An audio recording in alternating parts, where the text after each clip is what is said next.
Usapang Budget Natin. Eto na ang kauna-unahang radio program ng Department of Budget and Management. Magpapaliwanag sa mga proseso ng paglalaan at pamamahala ng pondo ng bansa para sa kaalaman ng bawat mamamayan. Bawat tanong sasagutin, bawat haka-haka lilinawin, bawat impormasyon detalyadong tatalakayin. Usapang Budget Natin kasama sina DBM Undersecretary Goddess Hope Libiran at R. Vargas dito sa Radyo Pilipinas 738 AM.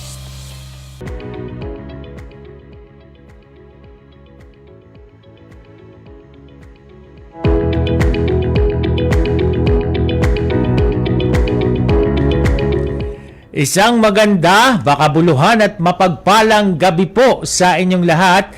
Thank God it's Friday at pag ganitong Biyernes ng gabi ay talaga namang we are so excited na i-share po sa inyo yung mga inihanda naming makabuluhang talakayan, usapan at ilang pa pong mga dagdag kaalaman. Ako po si R. Vargas.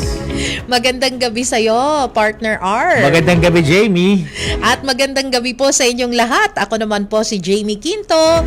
Sa pangalan pa rin po syempre ni DBM Undersecretary Goddess Hope Libiran.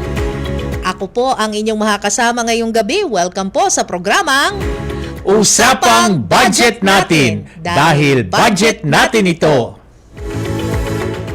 Ang ating pong programa ay hatid sa inyo ng Department of Budget and Management at napapakinggan po sa pamagitan ng Radyo Pilipinas 738 kHz sa pihitan po ng inyong mga radyo sa AM band. At sa bayan din po tayong napapanood sa Channel 3 sa mga gumagamit po ng TV Plus. Pero kung kayo po ay gumagamit ng For the Box, kami po naman ay nasa channels 45 to 49. At syempre, live din po tayo sa Facebook ng Radyo Pilipinas, FB page ng Philippine Information Agency, at sa Usapang Budget Natin page ng DBM. Yes, Jamie, hitik sa balitang impormasyon ang programa natin ngayong gabi. At mamaya po mga kaibigan, makakasama po natin walang iba kung hindi ang DBM Region 2 Director na si Cherry Bravo. Pero bago po yan, narito muna ang ating Budget News. Usapang Budget Natin. Budget News.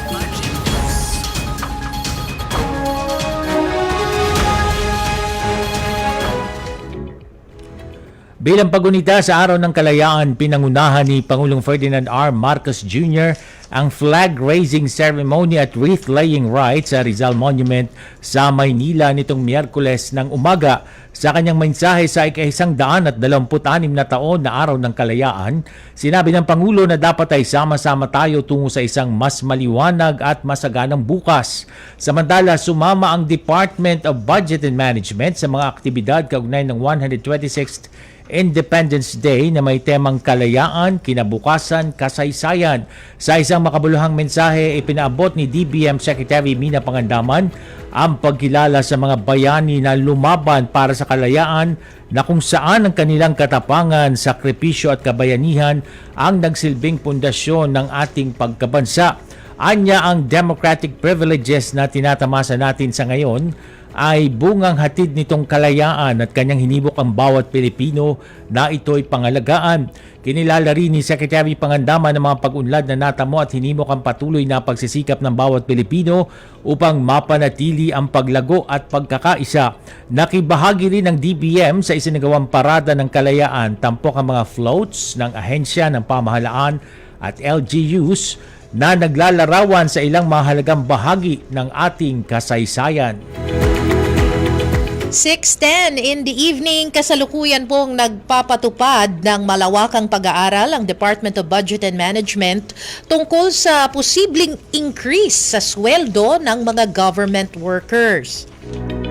Layon po ng pag-aaral na tiyakin ang isang competitive at makatarungan na compensation package na naaayon sa pangako ng administrasyon ni Pangulong Ferdinand R. Marcos Jr. para sa isang matatag at handang pampublikong serbisyo.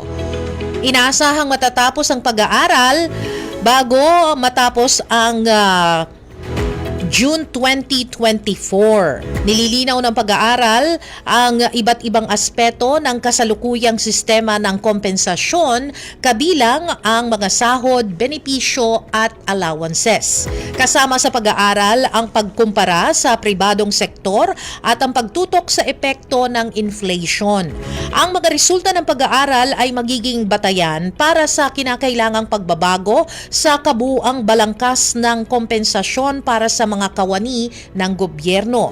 Kapag naaprubahan, handa ang DBM na suportahan ang pagpapatupad ng adjustment sa sahod. Ang mga natuklasang pag-aaral o ang mga natuklasan sa pag-aaral ay ipepresenta ng DBM at sa Governance Commission for GOCCs. Sa iba pang balita, sa isang statement nilinaw ng Department of Budget and Management o DBM ang inilabas na Executive Order No. 61 na nagsususpinde sa Administrative Order No. 25 at EO No. 80. Ayon sa DBM, magpapatuloy ang pag-release ng 2022 at 2023 performance-based incentives para sa qualified government employees. Layunin ng EO na i-review ang results-based performance management at performance-based incentive systems upang mas maging efficient at timely ang pag-release ng personal incentives.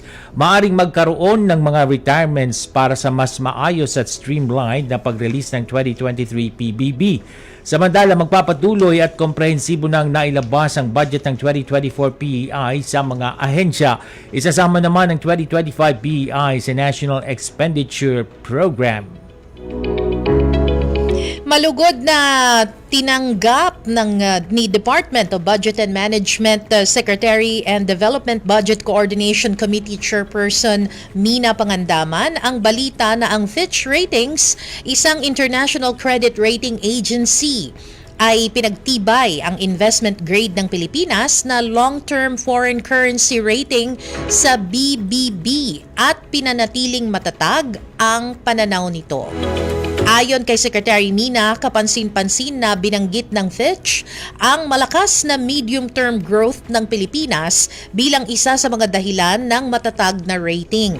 Umaasa ang kalihim na mapapanatili ang momentum para sa paglago at pananatilihin ang pangunguna ng Pilipinas bilang isa sa pinakamabilis na lumalagong ekonomiya sa Southeast Asia.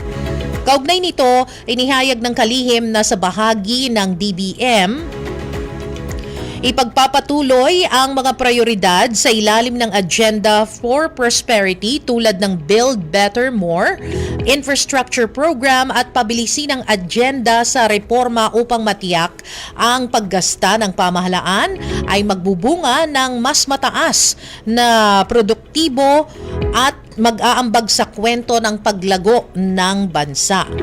Inaasahan naman ng Fitch na lalawak ang ekonomiya ng Pilipinas ng 5.8% sa 2024 at makikita ang tunay na paglago ng GDP na mahigit sa 6% sa katamtamang termino, na sinusuportahan ng mga pamumuhunan sa infrastruktura, gayon din ng public-private partnerships. 15 minuto makalipas ang ika-6 ng gabi. Sa iba pang tampok na balita, inaprubahan ni Budget Secretary Mina Pangandaman ng Organizational Structure at Staffing Pattern o OSSP, kasama na ang paglikha sa 25 permanenteng posisyon para sa Teachers Education Council Secretariat. Ito ay alinsunod sa Republic Act No. 11713 o ang Excellence in Teacher Education at sa direktiba ni Pangulong Ferdinand R. Marcos Jr.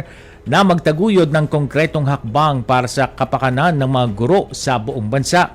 Sinisiguro ng TEC ang kalidad ng edukasyon at pagsasanay ng mga teacher sa pamamagitan ng pagbibigay ng mga scholarship program para sa mga education students, teacher at leaders upang magkaroon ng dynamic, modern at equitable education system.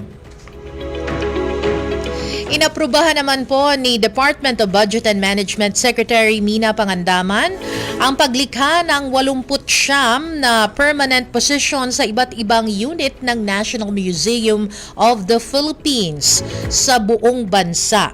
Ito'y upang suportahan ang kasalukuyang tauhan ng ahensya at mapalakas ang operasyon nito. Ito'y bilang tugon sa kahilingan ng NMP para sa mga pagbabago sa organisasyon at pagdagdag ng mga posisyon. Sa ilalim ng Republic Act No. 11333, itinuturing ang NMP bilang pangunahing institusyon ng Estado para sa pamamahala at pagpapatupad ng mga museo at koleksyon na may pambansang sakop.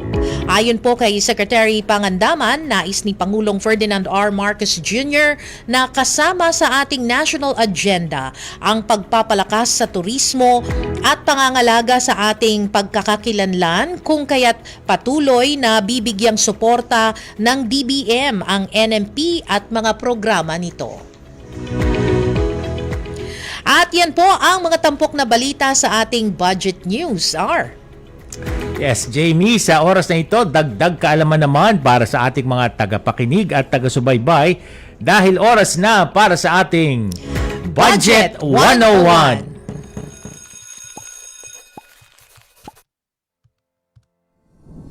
Hello, Budget Peeps! Isa ang budget utilization rate sa mga basihan ng Department of Budget and Management o DBM sa paglalaan ng pondo para sa bawat ahensya ng gobyerno.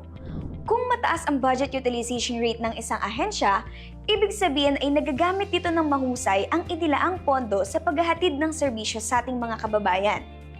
Pero paano nga ba nakukuha ang budget utilization rate? Tara't sama-sama nating alamin yan dito sa Budget 101.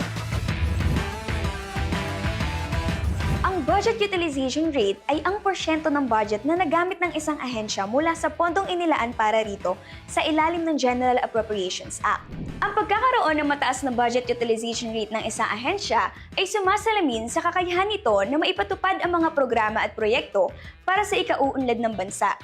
Ipinakikita rin ang budget utilization rate kung mataas o mababa ang disbursement ng mga ahensya.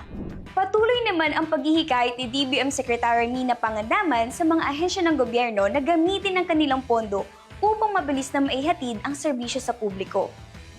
Naway naging malinaw sa inyo kung ano bang ibig sabihin ng budget utilization rate. Magkita-kita muli tayo sa susunod na linggo dito sa Budget 101.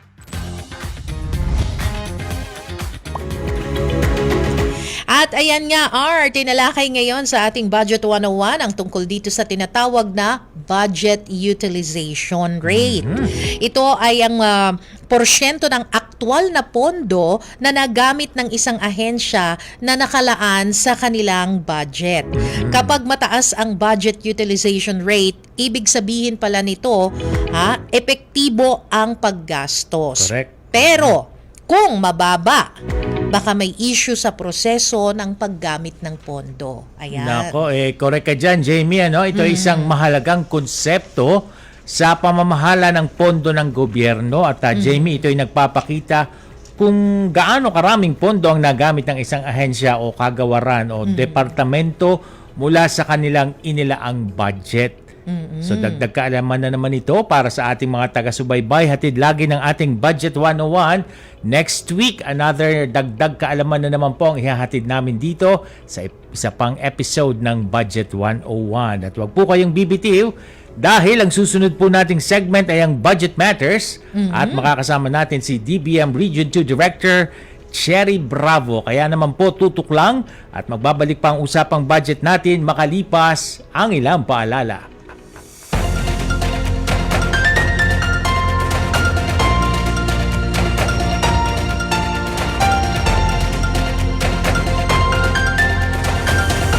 Sa komentaryo, patas at matalino. Alam niyo naman, both houses dapat yan eh. Hindi naman po pwedeng dyan lang sa Senado, hindi naman po pwedeng dito lang sa Kamara. Sa dami po ng mga magsasaka na nangangarap na mabigyan po ng pagkakataong maibenta kanilang mga produkto dito po sa Maynila. Fake news, binubura, tinutuwid mga binaluktot na balita. Na-interview pa nga natin ng PhilHealth dito. Pinupush nga po nila yung karagdagang premium. Ayon o, sa FDA kasi ay ginawa, kalisunod na rin o, tinatawag na Create Law.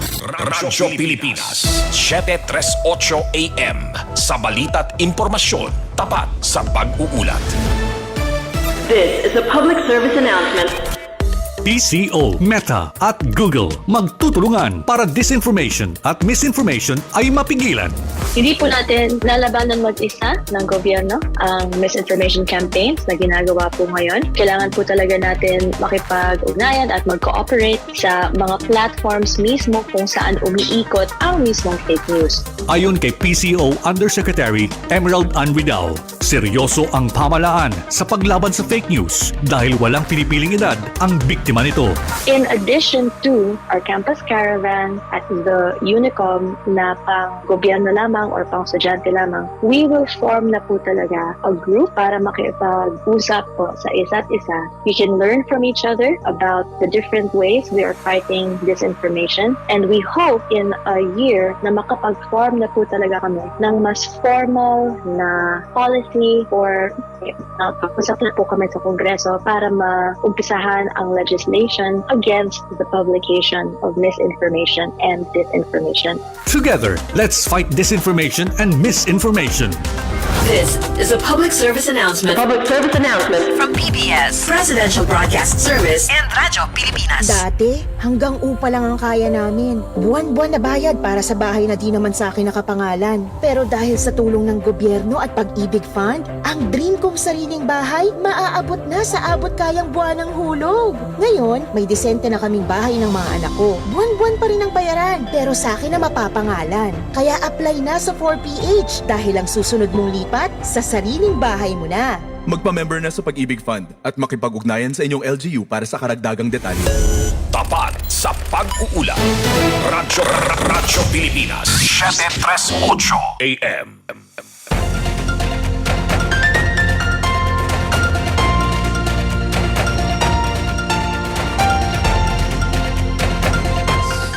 (6:23) ng gabi. Kayo po ay patuloy na nakatutok dito sa ating palatuntunang usapang budget natin. Ako po si R. Vargas. At ako naman po si Jamie Quinto. At sa pagkakataon pong ito, tayo po naman syempre ay patuloy na napapakinggan pala. Ayan, sa Radyo Pilipinas 738 on your AM dial. At syempre, Jamie, sabay din tayong napapanood sa Facebook. At meron din syempre sa TV, di ba? Oo, yung mga tama. channels na nabanggit mo kanina. So may Facebook Live din po tayo sa pamagitan ng Philippine Information Agency at sa Facebook page ng usapang budget natin ng Department of Budget and Management at Facebook page din ng Radyo Pilipinas. Tama dyan. And Tama at this ka dyan. point, Jamie, dumako na tayo sa ating tampok na Budget Matters. Usapang budget natin. Budget Matters. Budget Matters. Mga ka-budget peeps, isa na naman pong makabuluhang talakayan ang aming ihahatid sa inyo ngayong gabi. At ngayon po ay aalamin natin yung mga programa, mga proyekto at yung nakalaang budget dyan sa DBM Region 2. Tama ka dyan, R. Kaya naman excited na rin ako na malaman kung ano-ano yung ginagawa nilang paghahanda. Yes. Oo, lalong-lalo na dyan po sa Region 2. Oo, ngayong budget season, syempre. Siguro dapat malaman din natin ano ba yung mga sinasakop na lugar ng Region 2, Jamie? Yeah. Kaya naman, natutuwa po tayo mga kaibigan at napaunlakan tayo ng mismong direktor ng Department of Budget and Management Region 2. Wala pong iba kundi si RD Cherry Bravo. RD Bravo, thank you and welcome po. Salamat po sa pagsama nyo sa amin dito sa aming programang Usapang Budget natin. Kasama natin siya via Zoom. RD, magandang gabi po. Magandang gabi po, Ma'am Jaime, Ma'am Jamie, and Sir Vargas. So, nakasta nga agaw na independensya, 126. So, maligayang 126 araw ng independence po sa ating lahat. Ayan. Bago po tayo magtungo sa talakayan natin na RD Cherry, bilang ngayong linggo ay sinelebrate natin nitong Wednesday lang, Jamie. Yes, itong ang 126 Independence Day ng bansa. Ano bang bahagi po ng kasaysayan ang tumatak po sa inyo, RD? Sa taunang pagdiriwang po nito ay aking naaalala po yung aking guro sa Araling Panlipunan. Uy. Nung ako po ay nasa elementary, aming sinasadula yung tinatawag na sigaw ng Pugadlawin. Hindi po ito siya literal na sigaw, kundi ito po yung pagdesisyon ng mga katipunero natin ng pag-alsa laban sa Spain. So sa aking maalala po, sa pangunguna ni Gat Andres Bonifacio, kasama si Emilio Jacinto at ang ibang katipunero ay pinunit nila yung kanilang mga sedula bilang pagprotesta laban sa pananakop ng Spain. So yung sedula po kasi dati is a simbolo po ng ating pagiging slave sa Spain. So, ito po yung naging simula ng Philippine Revolution noong araw. Kaya ang araw po ng kasarinlan ay nagpapaalala sa atin ng pagiging matapang at makabansa po ng nating mga Pilipino. RD, kanina nabanggit po ni R, yun pong mga, ano ba yung mga lugar na sakop po ng Region 2 para din sa kabatiran ng ating mga estudyante na nanonood din, no? Tama. Very informative po ito at maisingit na rin ho namin kung ilan ho ba or sino-sino yung mga bayani dyan po sa region po na tumulong para magbigay daan sa ating paglaya? Ay, okay po. Yan po yung napag-usapan namin lately. Marami po mga bayani na nagmula dito sa Region 2 na nakasama din ang ating mga naunang hero sa pakikibaka at naging daan po ng ating kalayaan. So, ang maalala ko po, nandyan po yung si Colonel Francisco Paco Ramon, o Roman, taga Alcala, Cagayan po siya, who served as aide-camp or closest confidant ni General Antonio Luna noong Philippine-American War. Pero sa kasamaang palad po, nung na-assassinate si General Luna, ay namatay din po si Colonel Roman sa pagtangkang ma-rescue po si General. Another po, napag-usapan namin yung si Lieutenant General Mateo Noriel Luga. Nakilala siya bilang isa sa mga 100 na prominenting native ng Cebu. Ngunit hindi po siya Cebuano, kundi isa po siyang ibanag revolusyonaryo mula sa Tumawi ni Isabela. So, napunta po siya ng Cebu to assist the Cebuanos at tumugon po siya sa kanilang tawag na makibaka laban sa Spain. So, sumanib siya sa mga katipuneros noong panahon at tumayong leader po sa mga combat situation. Siya po yung na-appoint ni na General Emilio Aguinaldo at General Antonio Luna bilang parang advisor nila, personal advisor sa katipunan noong Cebu Revolutionary Government. At dahil po dyan, sa napag-usapan namin ng mga heroes na nanggaling sa Region 2, na-relate ng aking kasamahan dito sa DOS na si Sir Jose, na kung si General Luga raw po, na isang ibanag ay tumungo sa Cebu para tumulong. Ako naman po ay isang Cebuana na napunta dito sa lugar ng mga ibanag para makipagtulungan po sa larangan ng public service. Ayan. Galing. Yung pong isa pa sa mga tanong ni Jamie, ano po ba yung mga lugar na sakop ng Region 2? Ayan. Oo. Opo. Ang Region 2 po, ayan, ang tinatawag na Cagayan Valley, na may 5 probinsya. So, ang pangunahing agricultural products po, yung palay at corn. So, unang-una po dyan, andyan po yung province of Isabela na may 34 na municipalities at 3 cities. So, yung Kawayan, Ilagan, at Santiago City. So, ilan sa kanilang products, nandyan po yung yellow corn, tobacco, yung corn coffee, mangga, at munggo.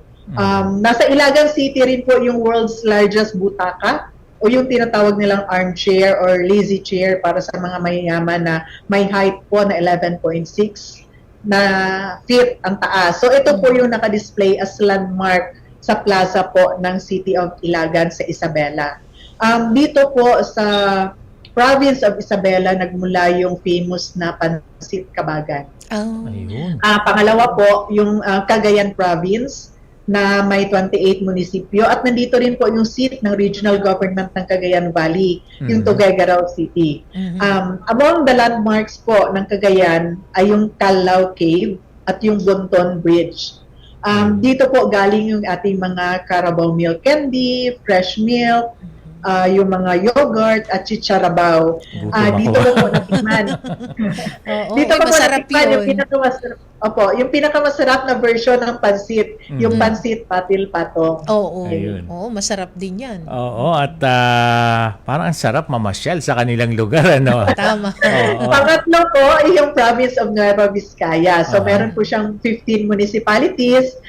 Kilala po ang Nueva Vizcaya sa kanilang production ng banana maliban sa palay at corn.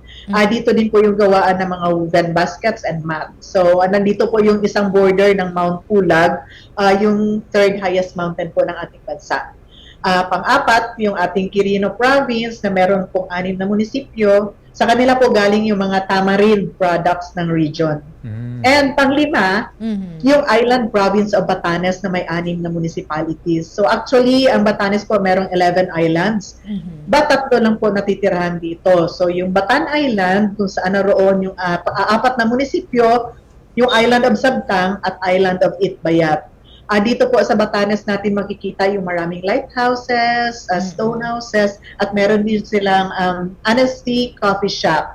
So yung pinakamalaking production po nila ay yung wakay or yung sweet potato or kamote. So yun po yung mga probinsya under sa Cagayan Valley. Ayan yung mga masarap pasyalan at masarap yung mga sinasabi nga putahe na pagkain sinasabi ni RD. At saka yung yung Carabao chicharot na ano. Oo, masarap yun. Yung Batanes gusto kong puntahan yung RD eh. Anyway, RD Cherry, pwede nyo bang i-share sa amin yung inyong career journey kung paano at kailan kayo nagsimula sa DBM? Okay po. More than a year after po ako nag-graduate ng college, so yung noong 1998 ay natanggap ako bilang budget analyst sa DBM Regional Office 12 sa Cotabato City po yan. Noong 2003, by virtue of yung Executive Order number 304, nalipat ko yung seat ng Region 12 from Cotabato City to Coronadal City. Kaya yung office po ng DBM Regional Office 12 ay nalipat sa Coronadal City at isa po ako sa mga personnel na sumama at nanirahan na rin po sa Coronadal City. Rose from the rank po ako at naging Chief Budget and Management Specialist noong September 2017. Nitong February 2024 po, no ako ay na-designate bilang Acting Director 3 dito sa Regional Office 2 at further designated bilang Acting Director 4 simula po noong March 16, 2024. I see. Siguro medyo pasadahan lang din ni RD yung mga high impact project ng gobyerno sa kanilang region. And maitanong na rin po namin, RD, yun hong mga paghahanda na ginagawa ng gobyerno para tugunan po yung epekto ng La Nina, lalo pat sa sektor ng agrikultura po, yung pangunahin ninyong industriya dyan. Importante yan. Oo. Okay po. Doon naman po sa mga pangunahin or high impact projects po natin ay nasa DPWH po. So, nandyan po yung Cagayan Bridge Projects for Economic Development. May total po ito na 4.6 billion. But for 2024, meron po siyang allocation na 790 million. So, 3 bridges po yan. Nandyan yung Alcala Bridge, Pinakanawan Bridge, at yung Solana Bagay Bridge. Yung Solana Bagay Bridge po, alternate bridge po yan nung 45-year-old na Bunton Bridge. Yung Bunton Bridge po, yan po yung gateway to Tuguegarao City, which used to be the longest bridge before po the San Juanico Bridge was built in 1973. So, another po na high-impact projects po natin ay yung Aritao-Quirino Road na nagpo-provide na access sa ating mga production areas. So, alternate route po yan siya from Nueva Vizcaya to Quirino. So, amounting to a total of 2.6 billion. But for 2024, meron po siyang allocation na 447 million. Okay, sa paghahanda naman po para sa La Nina, ay sa aming pakipag-ugnayan po sa Department of Agriculture Region 2, sila po ay nag-i-implement na ng measures na mga tulad ng pagre-reserve ng seeds for corn, rice, and other high-value crops. Meron na rin po silang mga high-value crops development program. Kanila pong pinapaigting na yung kanilang information and education campaigns sa pamamagitan ng pag-anunsyo sa mga television at sa mga through radio flags.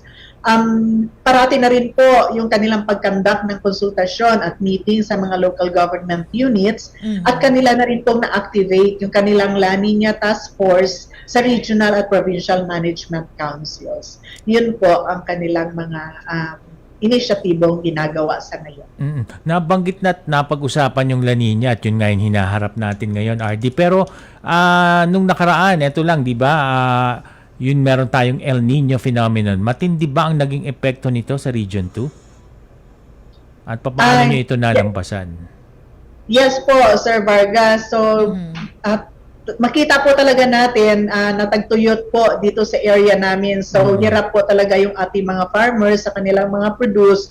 Pero kahit na papano naman po ay nakapag-harvest naman po sila ng sapat lang para sa ating mga pangangailangan sa rehiyon.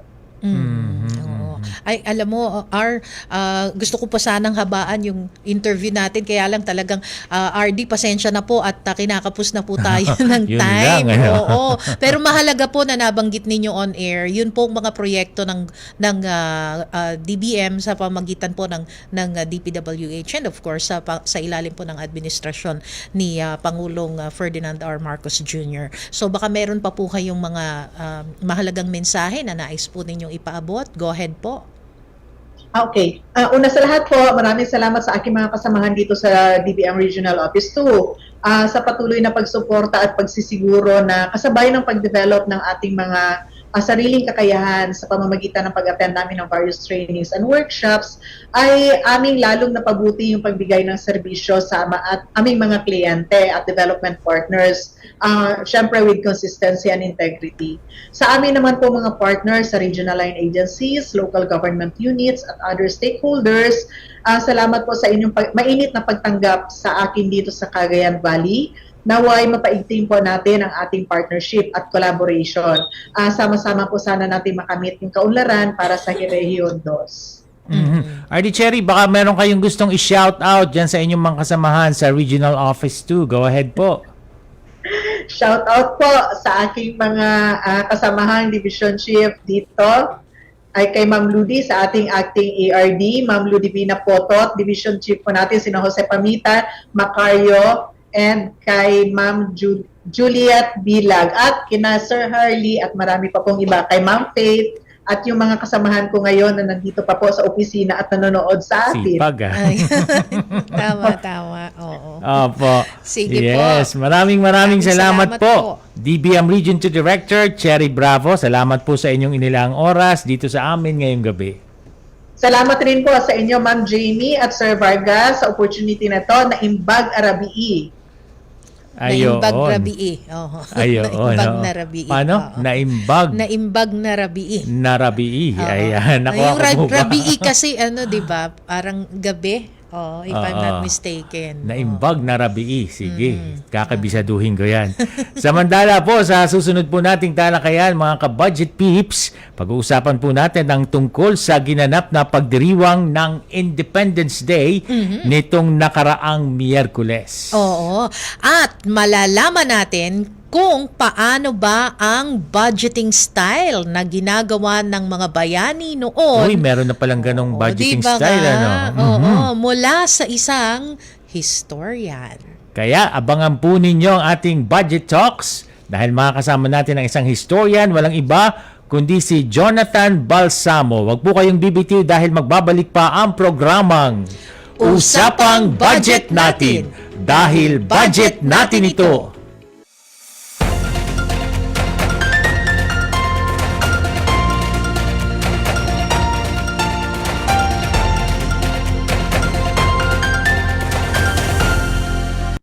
Sa paghahatid ng impormasyon, siguradong malaman at kapaki-pakinabang. Paano ba nakakaapekto ang social media sa parenting?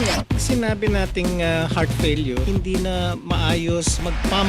Prenuptial agreement. Ano ho itong kasunduang ito? Bakit mahalaga ito? Magaan na talakayan ng mga paksang hindi araw-araw napapag-usapan. Tampok natin ang isang uri ng sining na kung saan binibigyang buhay ang mga lumang litrato. Ito po ang inyong programa sa Ham Radio kung saan pag-uusapan natin ang iba't ibang mga talakayan, balita at mga impormasyon. Radyo Pilipinas, 7:38 AM. Sa balita at impormasyon, tapat sa pag-uulat.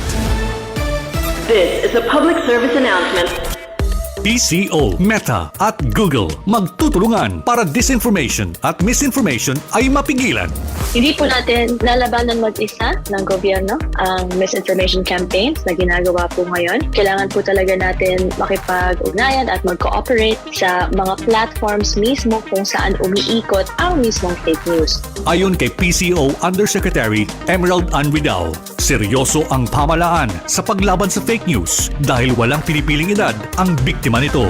In addition to our campus caravan at the Unicom na pang gobyerno lamang or pang estudyante lamang, we will form na po talaga a group para makipag-usap po sa isa't isa.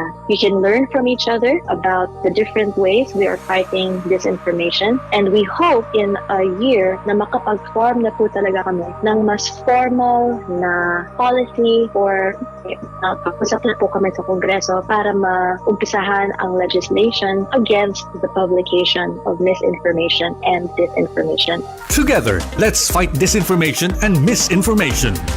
This is a public service announcement. Public service announcement from PBS, Presidential Broadcast Service, and Radyo Pilipinas. Ito ang Presidential Broadcast Service sa Metro Manila. Radyo Pilipinas, 7:38 AM.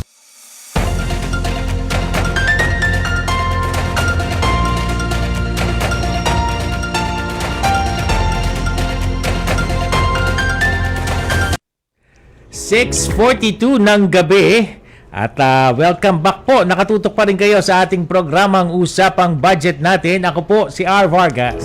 Ako naman po si Jamie Quinto. Yes, shout out muna tayo, Jamie. Shout out sa ating mga kasamahan dito sa Usapang Budget natin. Si JC Castro. Oo, nag-birthday siya nitong June 8. Oy, yan, happy shout birthday. out. Belated happy birthday, JC. At ganun din ang kasamahan pa rin natin na si Jeremy Valdez. Nito namang nakaraang Independence Day, June 12, ay nag-celebrate siya ng kanyang birthday. At pinapabati ng ating, paano bang sasabihin natin? Ng ating lover boy na si Richard Vargas. Ang kasamahan din natin si Erica Talia. Yan pinapa-shout out ni Richard Happy si birthday. Erica. Hindi naman birthday ni Erica pero special pa shout out lang ng ating kasamahan dito. Oy, magsha-shoutout Go din ahead, ako sa go, mga go. nanonood sa live natin ng Facebook, sa live Yes. sa Facebook natin. Ayan. Si Ma'am Mayet Cepeda, ang head to ng news ng RP1. Hello po, Ma'am Mayet. Oo, hello po. At si Ma'am Dine Vargas. Uy, misis ko yan. Oo. Si Rizal Deparon. Ayan. At si Ma'am Maria Cecile Anunciacion. From Texas, USA. Oo. Ate ko naman yan. Ay, talaga. Oo. Si Ma'am Rizal, sabi niya, budget. Ayun. Oo. At ito si Ching Bernabe, yung ating makisig. Ayan, makisig na SG. Diyan Ayun. sa Marulas, Valenzuela. Ayan. Nagbabantayan ng transmitter Mamaya natin. yung guest natin, taga Valenzuela rin. Oy, susunod tama. natin kakapanamin. Oo. Oo, ito rin si Miss Ching, nabati mo na ba? Ching Bernabe? Si Ayan. Ching Bernabe. Ching Bernabe. Oo. Dory Vargas, yung aking mother, nanunood Mhm. At ang aking tiyahin na si Mama Tits, Varsity Vargas. At syempre, shout out din kay Yusek Goddess Hope Libiran. Opo. At kay Secretary Amena Pangandaman. Opo, syempre. magandang gabi po sa inyo. At salamat sa pagtitiwala. Ayan, isa na naman, eto naman tayo, isa na namang interesting segment, Yes, ang correct. tampok natin ngayong gabi. At tayo po ay makikipagkwentuhan sa isang historian. Tama, paborito ko ang history bilang pinagdiwang po natin ang Araw ng Kalayaan noong Miyerkules, Yes. no?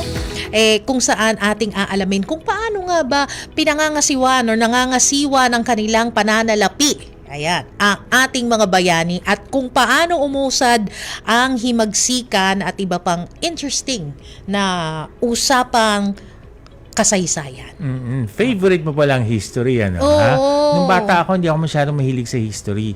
Nung kumuha ako ng course sa mass media, communication arts, part yon, dapat kahiligan mo yon, gustuhin mo yon. So talagang nagustuhan ko na rin siya. At pag-uusapan din po natin mga ka-budget peeps, ang tungkol nga sa ginanap na pagdiriwang ng ika-126 na araw ng kasarinlan ng ating bansa at iba't iba pang aral na pwede nating mapulot sa ating kasaysayan. Kaya naman, Jamie, oras na para sa ating Budget Talks. Usapang budget natin. Budget Talks. Alright, napakapalad po natin mga kaibigan dahil napaunlakan po tayo ng isang kilalang historian. Thank you for joining us at maraming salamat po dahil yun nga po, napaunlakan niya kami sa usapang budget natin, Mr. Jonathan Balsamo. Magandang gabi po. Magandang gabi po, sir. Po, Sir R and Ma'am Jamie. Opo, magandang gabi po. Paano nga po itatawag namin sa inyo? Jobal? Jobal. Ayun. Pag ganyan bang historian, Jobal, dapat bata ka pa lang, hilig mo na yung history na subject? Sa tingin ko po, kasi talagang yung history kailangan ng pagmamahal. Kasi yung pasensya mo sa pagre-research, di ba po, sa pagkikwento, masusustain. At makikita mo kasi pag tinignan mo yung nakaraan, hindi lahat maganda. No? Makikita mo rin yung mga hindi magandang bahagi na ating pinagdaanan. Tama. Kasi di ba sabi nga nila, yung totoong pagmamahal, kahit na nakikita mo yung kahinaan niya, hindi lang yung kagandahan o kalakasan, no? Pero maging yung kahinaan niya ay tinatanggap mo yun. No? At ganoon sa ating bansa din. Kasi nakakarinig tayo lagi, ma'am, di ba? Minsan may mga pagod na sa politika. Pero pag mahal mo ang Pilipinas, nakita mo yung ganda ng Pilipinas, mag-iisip ka, ano ba yung pwedeng gawin? Napakaganda ng pagmamahal. Totoo. Dapat talaga sa lahat ng bagay na gugustuhin mo, samahan mo ng pagmamahal. Tama. At saka, alam mo, ito matanong ko si Sir Jobal, no?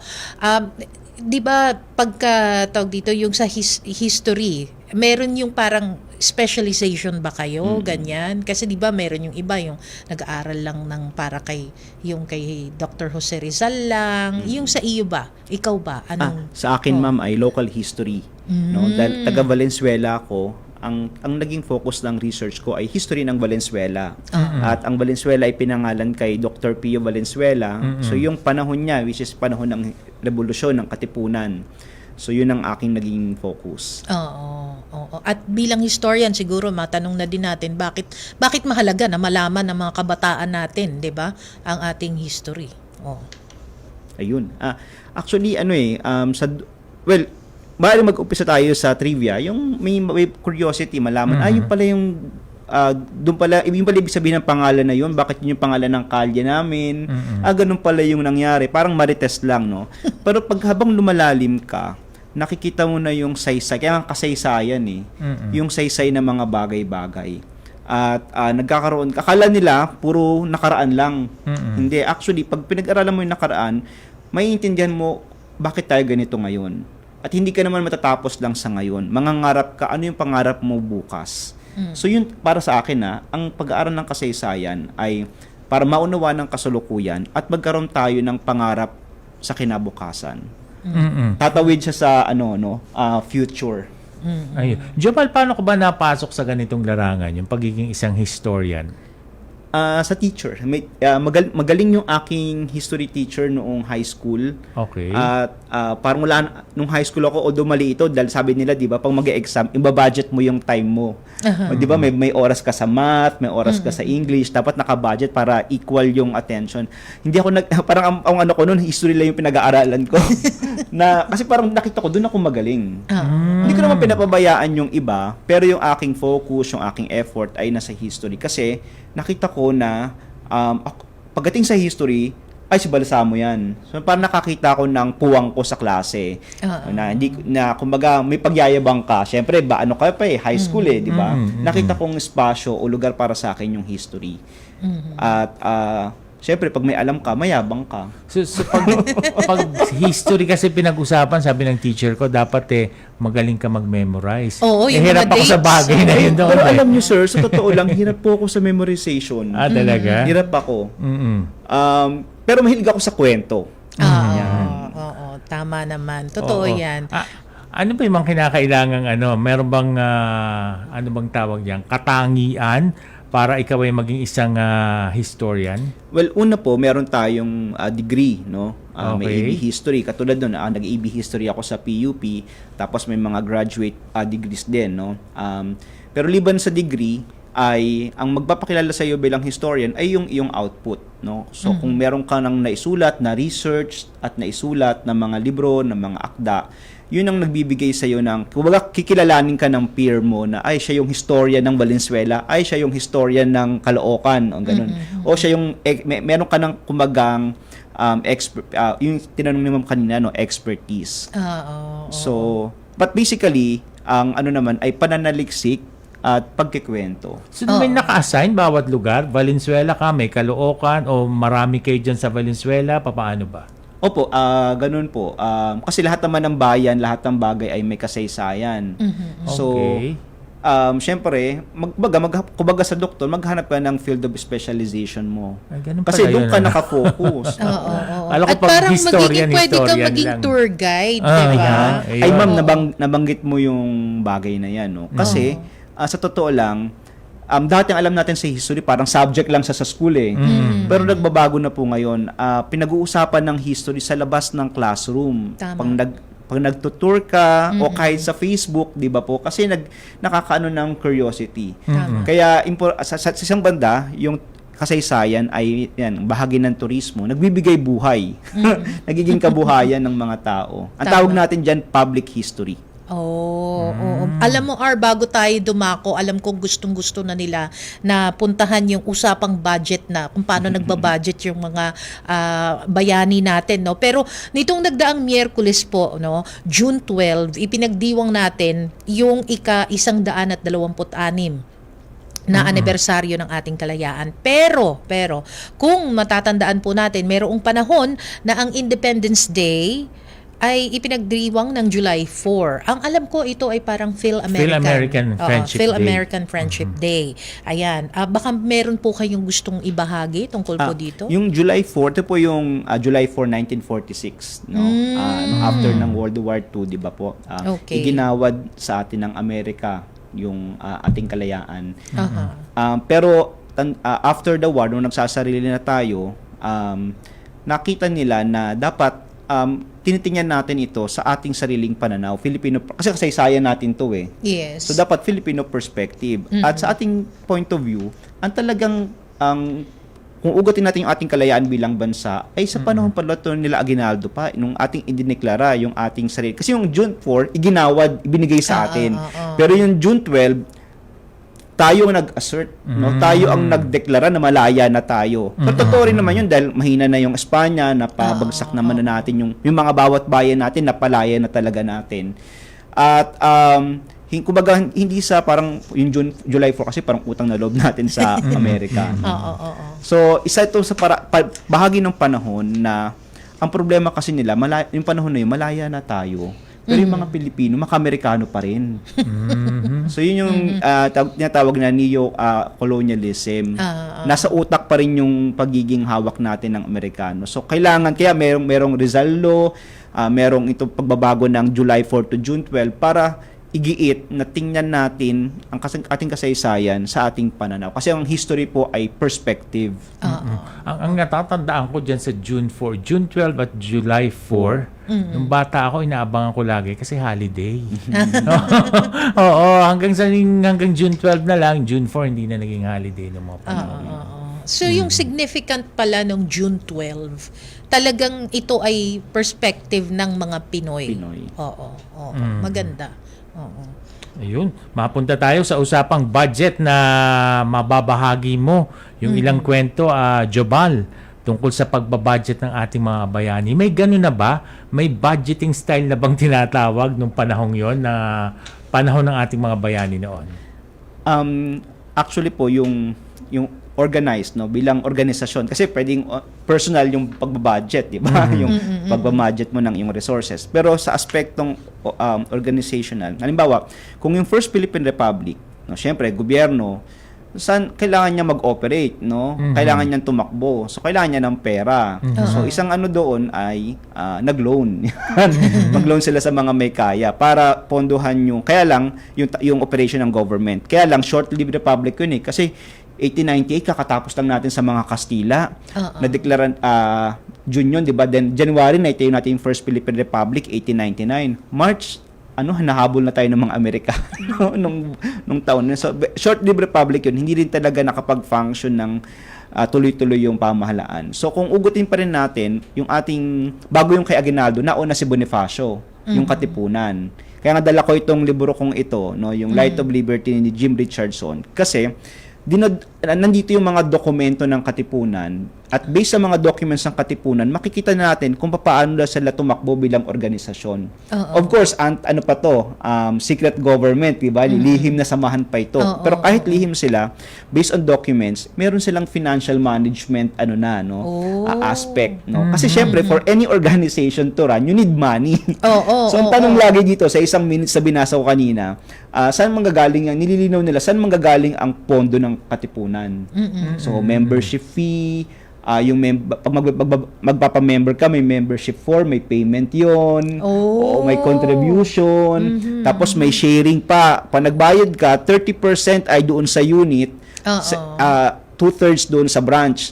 Tapos yung sa branch, kasi may level sila, meron ding kumbaga contribution sa national Supreme Council. So may ang tawag dito, may layers din, may percentage din ng hatian ng kita. At sabi ko, okay, may pondo sila, saan nila gagamitin to? So depende sa kanilang strategy. Ano ba yung popondohan nila? Yung sa isang December 1895 na meeting, ang strategy nila ay dalawa. Kunin ang suporta ng Japan kasi kailangan natin ng tulong ng malakas na bansa. At ikalawa, puntahan si Rizal sa dapitan. Ikukonsultahin si Rizal. So dalawang gastos. Diba? Anong ipaprioritize mo? Anong babudgetan nila based sa kanilang limited funds? Limited fund. So, in terms of budgeting, ang binudgetan nila yung immediate, which is yung pagpunta ni Pio Valenzuela sa dapitan kay Rizal. So, at nakita ko rin, parang ang galing naman kasi limited ang pondo nila, meron silang dalawang gagastusan, alin doon ang popondohan nila? Na priority. Na priority. So, may prioritization sila. Tapos ikalawa, nakita ko rin, in terms of operations, kailangan bilang samahan, dahil may doktor sila si Pio Valenzuela, nag-alat sila ng pondo para swelduhan yung parang company doctor nila. So parang hinayin nila si Pio Valenzuela na doktor ng Katipunan at sino mang member ng Katipunan na kailangan ng serbisyong medikal ng pamilya nila kay Pio Valenzuela, ang magbabayad yung Katipunan. Ay, ang galing. Ngayon lang to na-reveal doon sa mga hindi mahilig magbasa ng libro. Ito, magandang magandang kaalaman. Ito pa, Ma'am Blas, nakita ko pa natuwa ako. Very Filipino, damayan. Mayroon silang mga kapatid na namatayan ng anak. Pasdahat. At kung yung malilikom, bibigay doon. And until now, ginagawa yun, di ba? At yung kooperatiba, may kooperatiba na meron silang gano'n na damayan. Kaya sabi ko, akala ko ang Katipunan, puro laban-laban lang. Hindi, makita nyo, may layer yung organization, pinag-uusapan nila ang pondo, at meron silang mechanism to control. Kaya nga, di ba, kaya meron silang secret chamber na, sino man magtataksil, ay papatayin. Pero panakot lang, wala talagang pinatay. Pero kasi you need that to, para makontrol ang organization na makip siya na lihim. Nakakatuwa, kahit pala noong mga panahong yon, when it comes to financial literacy, maalam na sila, anong aral, Jobal, mula sa kasaysayan ng dapat nating malaman? At yun talagang dapat matutunan hinggil sa pangasiwa ng ating pera. Mula noon, paano natin ma-apply ngayon? Sige po. Ito mula sa Katipunan, ito yung iniisip ko kanina para reflection ko . Of course, hindi na necessarily pera kasi mahirap nung panahon ng revolusyon, iba yung konteksto . But in terms of resources, tingin ko, isa sa mga aral ng Katipunan na kumaga lagi kong kinikwento sa mga estudyante ko ay yung sinabi ni Emilio Jacinto. Ang wag mong sayangin ang panahon kasi time is also a form a resource, hindi lang naman pera, no? So Tama. Oo. use your time wisely. Wag mong sayangin ang panahon. Ang yamang nawala, may babalik pa. Pero ang panahong nagdaan, hindi mo na maibabalik muli. Ang ganda. So, parang use your time wisely, i-budget your time wisely. Kasi equally, buti nga yung pera, pwede pong ma-recover Pero yung time, di ba? Pag nagdaan na, sayang na yun. Lumipas na. Yun. So, Ang galing. isa yun. Correct. Napakaganda. Oo. Ayan. Alam mo, ang dami ko pang gustong itanong kay Sir kasi talaga. Dahil mahilig ka sa history. Oo, mahilig talaga ako sa history kahit saang bansa. Ayan. Anyway, mukhang talagang wala na tayong time, Sir Jobal. Ano ho yung iiwan ninyong mensahe sa ating mga taga-subaybay na nakikinig at saka baka may mga pa-shoutout din kayo? Ayun. Oo. Ang shoutout ko lang ay kay Bertong Waray, no, na aking kaibigan, no, na nakikinig. Apelido niya talaga yun. Pangalan sa Facebook, John Albert Cruz. Yan. Apo ng isang leader ng mga guerrilla sa Valenzuela noong World War II. Tawag po dito, siguro ang sasabihin ko lang na dahil kakatapos lang natin ng Independence Day, no. Pag inisip natin kasi tinuturo sa atin ng kasaysayan, nakikilala natin yung ating bansa. So, isang banda, ito yung bansa na ibinigay sa atin ng Diyos. No? Dito tayo pinanganak, dito tayo lumaki, dito tayo nabuhay, no. So, tungkulin natin na mahalin din ito. Pero ayoko kasabing mahalin mo ang Pilipinas kasi hindi mo mapipilit ang taong magmahal. Correct. Pero ang sinasabi ko lang ay maglakbay, magbasa, mag-usisa, mas lalo nating makikilala ang Pilipinas. Mas lalo tayong may isip natin yung paraan paano itutulungan sa sarili nating paraan. Ayun. Oo. Ayan. Napakaganda ng kanyang binanggit. Oo. Masyadong masustansya kumbaga sa pagkain ng kanyang mga sinabi. Opo. Sir Jobal, maraming salamat po again sa inyong time. Talagang nagpunta pa po kayo dito sa studio. Maraming salamat po kay Sir Jonathan Balsamo or Jobal. Ayan. Sa pagbabahagi po ng inyong oras and of course yung karanasan sa mga kasaysayan natin. Sana makaulit tayo ng ganitong episode. Maganda. Opo, at dyan na po nagtatapos ang usapang budget natin. Ako po si R. Vargas. At bago tayo magtapos, babatiin ko muna. Ayan, Happy Father's Day! Ayan, Happy Father's Day sa lahat fathers po ng mga lahat ng mga tatay. Sa Sunday na po yan. Sa Sunday. Jump pack na naman sigurado yung mga mall. Happy Father's Day. Thank you so much. Thank you. Sabi nga nila kahit daw hindi pa tatay, pero yung gumaganap ka bilang tatay, nagpapaaral ka ng pamangkin, ikaw ay single na nanay na nagiging tatay din. Saludo kami sa inyo. Happy Father's Day po. Ako po si Jamie Quinto. Maraming salamat po. At samahan niyo po kaming muli, no? Sa susunod na Biyernes, alas 6 hanggang alas 7 po ng gabi, dito pa rin sa himpilan ng Radyo Pilipinas. Mapapanood din sa TV at syempre pa via Facebook Live ng Radyo Pilipinas, PIA at Usapang Budget Natin page ng DBM. Nawa po, ay nakapulot po kayo at may natutunan po tayo sa itinampok natin ngayong gabi sa ating programa. Ako po si Jamie Quinto sa ngalan po ni Yusek Goddess Hope Libiran. Tutok lang po dahil susunod na po ang Salam Radio at nawa ay samahan niyo po ulit kami sa susunod na Biyernes. Ako po si R. Vargas at ito po ang programang Usapang Budget Natin dahil budget natin ito. Usapang Budget Natin kasama sina DBM Undersecretary Goddess Hope Libiran at R. Vargas dito sa Radyo Pilipinas 7:38 AM. Bagong Pilipinas para sa bawat Pilipino. Bagong Pilipinas is a